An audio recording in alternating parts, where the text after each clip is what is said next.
Hello guys, आप सभी का हमारे YouTube channel guider Akhilesh classes में बहुत बहुत हार्दिक स्वागत है। तो आज का हमारा संविधान के महत्वपूर्ण तथ्य से संबंधित तीसरा पार्ट है। इसमें हम आप सभी पढ़ने वाले हैं भारतीय संविधान के जो प्रमुख तथ्य होते हैं, अक्सर परीक्षाओं में पूछे जाते हैं, वही जो वेरी इंपॉर्टेंट हैं, कई बार पूछे जा चुके हैं या पूछे जाने की संभावना है। परीक्षा कोई भी हो, एसएससी, रेलवे या कोई प्रदेश लेवल या शिक्षक भर्ती, यूपी टेट, सी टेट सभी में पूछे जाते हैं। चलिए दोस्तों देख लेते हैं। जैसा कि आप सभी को दिख रहा है, प्रारूप समिति, संविधान की प्रारूप समिति का गठन कब हुआ?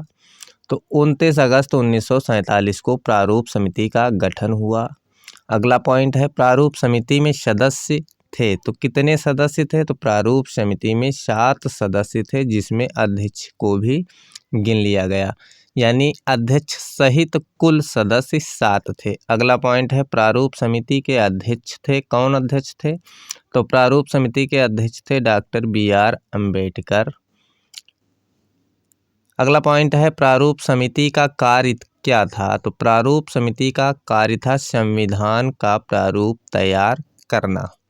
अगला पॉइंट है, प्रारूप समिति के सदस्य, वेरी इंपॉर्टेंट सदस्य देख लो कौन कौन से थे, क्योंकि ऑप्शन में कभी कभी प्रश्न बनते हैं तो उसमें ये पूछा जाता है इनमें से कौन सा नहीं है, इसलिए इन सातों को याद कर लेना, तभी आप बता पाओगे इनमें से कौन सा नहीं है। तो प्रारूप समिति के अध्यक्ष थे पहले डॉक्टर BR अम्बेडकर, अध्यक्ष भी थे और सदस्य भी थे N Gopalaswami Ayyangar, Alladi Krishnaswami Ayyar, Kanhaiyalal Maneklal Munshi, Syed Mohammad Saadulla. Very important, Syed Mohammad Saadulla जो थे ये मुस्लिम लीग के प्रतिनिधि थे। एन माधवराव ने BL मित्र का स्थान लिया था, क्योंकि BL मित्र की जो है इनका स्वास्थ्य खराब हो गया था, इसीलिए इनकी जगह N माधवराव को चुना गया था। TT कसरामचारी ये DP खेतान के स्थान पर आए, क्योंकि DP खेतान की मृत्यु हो जाती है, इसलिए उनके स्थान पर TT कसरामचारी को चुना जाता है।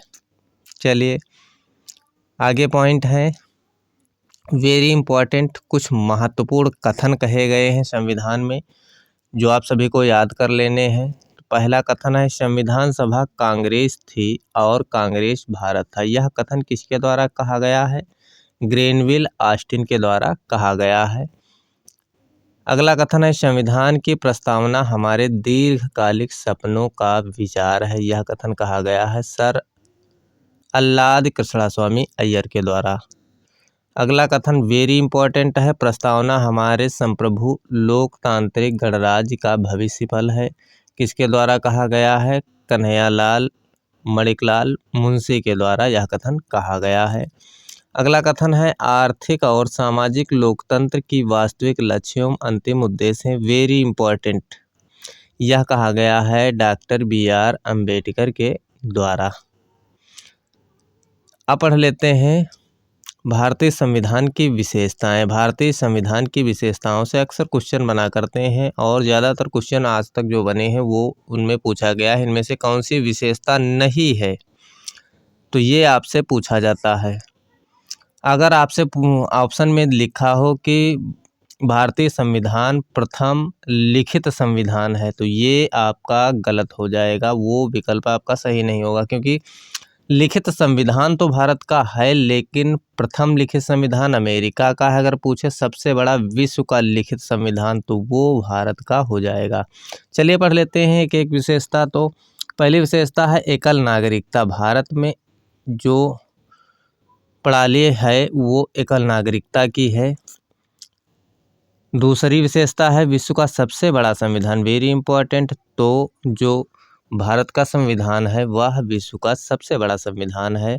स्वतंत्र न्यायपालिका, न्यायपालिका भारत की स्वतंत्र है।